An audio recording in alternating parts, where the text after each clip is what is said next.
To je oddaja na Coinov, portala Decrypt in z vami sva David in Stane. V njej razpravljava o Bitcoinu na preprost način, zelo po domače. Če ti je v družbi nerodno vprašati, vprašaj naju in posnela bova odgovor. piši na info@decrypt.com.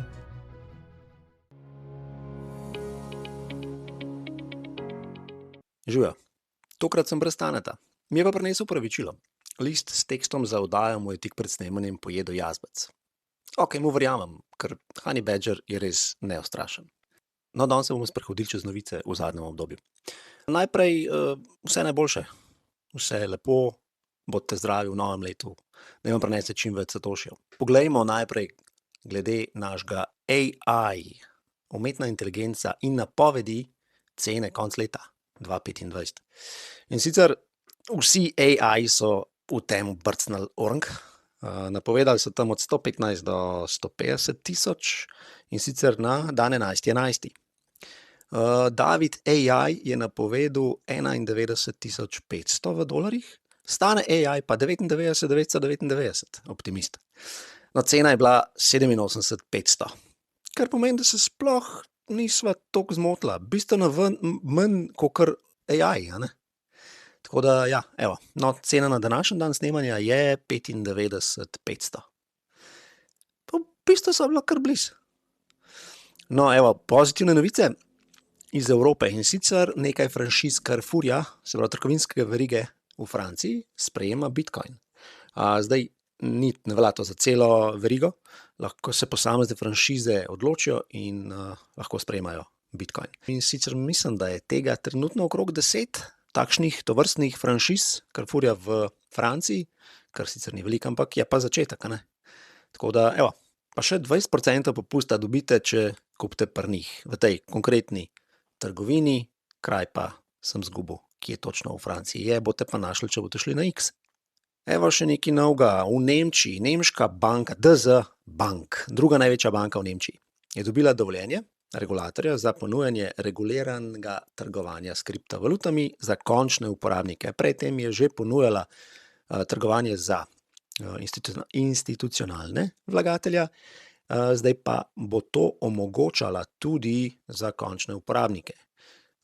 Poleg Bitcoina bojo še par shitcoinov omogočali za tradati, je pa to seveda skrbniška storitev, ne bo nekega svetovanja, ampak boš lahko, tako kakor bi odprl račun na Bitstampu, boš lahko trgoval pač preko računa na banki.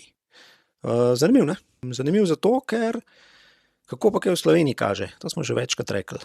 Noben izmed ponudnikov bančnih storitev, vsaj na slovenskem trgu, ni nič kaj nakazal, da bi karkoli se dogajalo, kvečem v obratni smeri, a ne?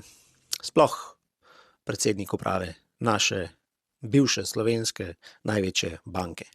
No, poleg Nemcev tudi Rusi počasi rahljajo zakonodajo in sicer ta zakonodaja bo dovoljevala uporabo Bitcoina. Do zdaj naj bi bilo to prepovedano, ta nov zakon bi omogočil, da se pravi, končni uporabniki bi lahko kupili kriptovalute v višini 300.000 rubljev, kar je malo manj kot 3.500 evrov. Medtem ko profesionalni vlagatelji pa pač te omejitve nimajo, ne. No, ampak to je korak naprej, ker do zdaj je bilo to prepovedano, zdaj bo to omogočen, je pa še vedno prepovedano plačevanje s kriptovalutami v Rusiji. Ampak tudi to se bo počasi spremenilo.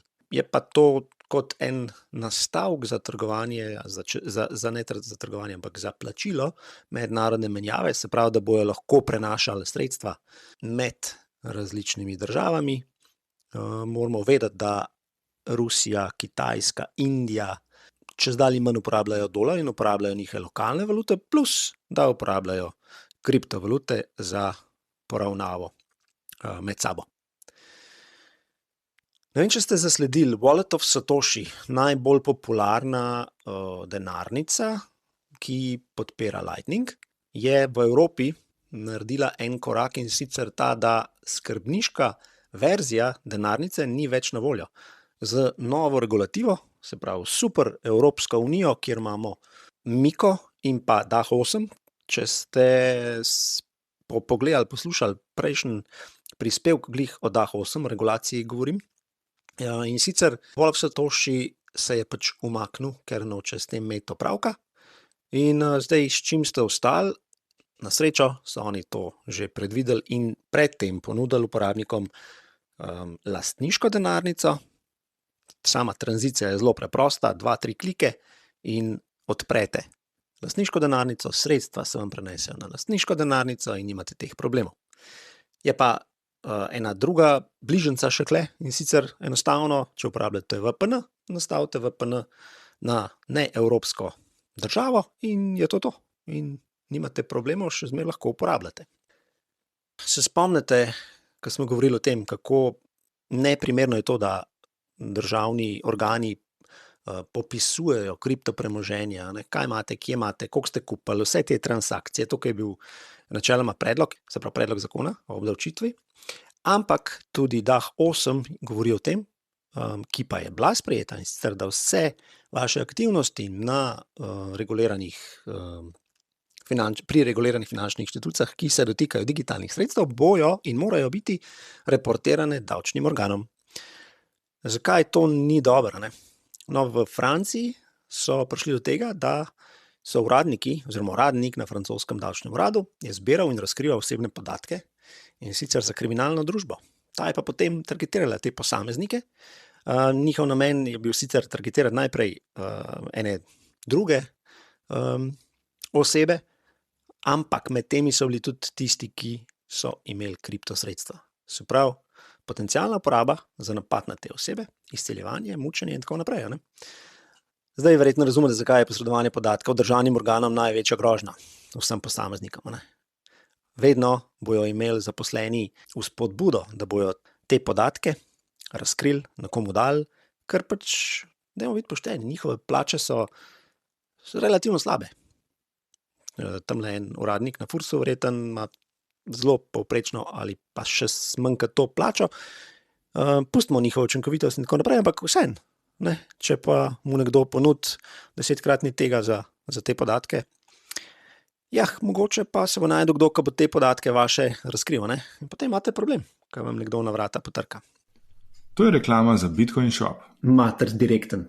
Kaj pa tam dobiš? Ledger, Trezor, Bitbox, kar si zaželiš. A to so denarnice? Strojne denarnice. Še kaj? Knjige, recepte, križanke, kape, šale. Kakšne šale? Slabe, kakšne pa. www.bitcoin-shop.si Ali www.bitcoin-shop.si.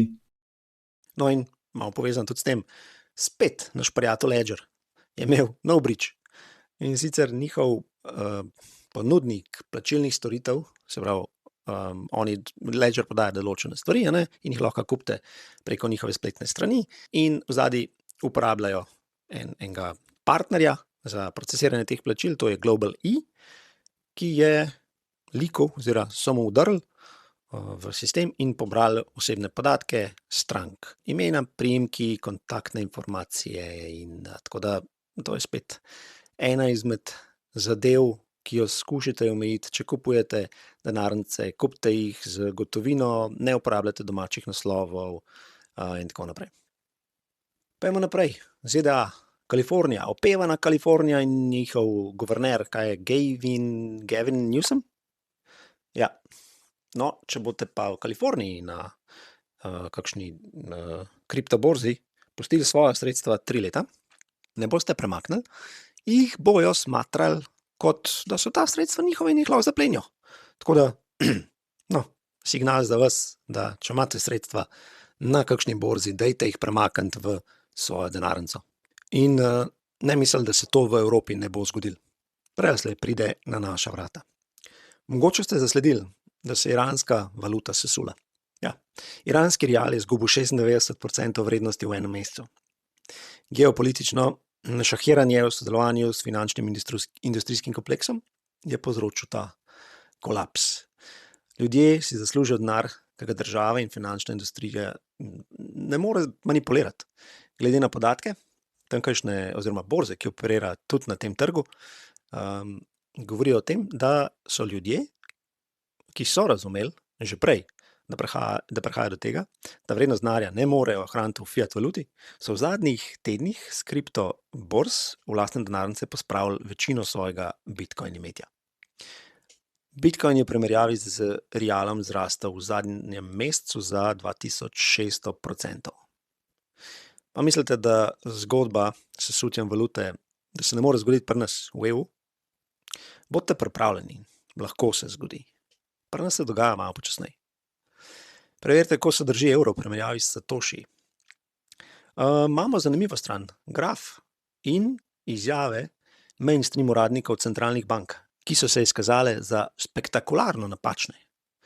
Dajte obiskat stran eursat.eu/sl. Ja, tudi slovenske prevode imamo. In super graf, ki primerja, kako evro pada proti bitcoinu oziroma satoših. No, zdaj pa še knjižni predlog. V prazničnih dnevih sem prebral zelo dobro, zanimivo knjigo. Priporočam vsem A Lodging of a Wayfaring Man. Napisal je Paul Rosenberg, datira pa v, mislim, da 2004. leto ali pa 2007. Pa malo sem združil malo moje mnenje, pa par ostalih recenzij, da boste približno videli, o čem govori. In sicer takole prav. Ni le roman, temveč izkušnja, ki bralca nagovori na intelektualni in osebni ravni. Z izjemno premišljeno zgodbo nas avtor popelje skozi ideje svobode, individualnosti in skupnosti, ki temelji na prostovoljnosti, brez nadzora oblasti in brez prisile. Gre za pripoved, ki odpira prostor razmišljanju o svobodnem trgu, osebni odgovornosti in zaupanju med ljudmi. Zgodba je napeta, tekoča in tako prepričljiva, da knjige preprosto ne moreš odložiti. Drži. Vsako ponovno branje razkrije nove plasti pomena in podari, kako aktualne so njegove ideje tudi danes. A Lodging of Wayfaring Man je ena tistih redkih knjig, ki ne ponuja hitrih odgovorov, ampak zastavlja prava vprašanja. In zato ostane z bralcem tudi dolgo potem, ko je zadnja stran že obrnjena. Hvala vsem, ki delite epizode, lajkate in komentirate. Večina ljudi misli, da je odpor glasen, pa ni. Sistemi se ne sesujejo zato, ker se bi ljudje proti njimi borili, ampak zato, ker jih preprosto ne rabijo več. Poraba bitcoina v vsakdanjem življenju ni protest ali upor. Je izstop iz prirejene, pokvarjene igre, medtem ko normalno živi svoje življenje. Resnična sprememba ne ruši moči, naredijo nepomembno. Ostanite na coinu in zberite satoši. Drugič mogoče že stane tam.